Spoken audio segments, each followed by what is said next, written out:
Construct an angle of 270 degrees. In this video, we will learn how to construct an angle of 270 degrees. First, we need to draw a line segment. To do so, take a ruler and draw a line segment, and label the endpoints as A and B.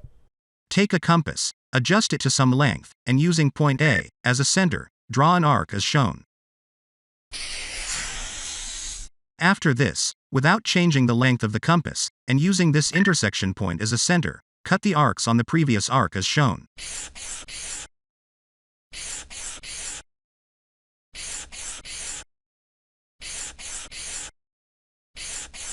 The angle made by each of these intersection points with point A is 60 degrees. This means, the angle from here to here will be 60 degrees, and if we increase further, it will be 120 degrees, then 180 degrees, then 240 degrees, and finally 300 degrees. But we need a 270 degree angle, which we can see lies between the angles of 240 and 300 degrees. We know that this angle is 60 degrees from here to here. Therefore, we need to divide this 60 degree angle in half to get 270 degrees. To do so, take a compass and using these two intersection points as centers, cut the arcs as shown.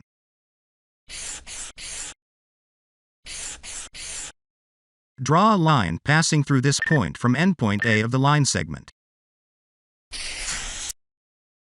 This is the required 270 degree angle.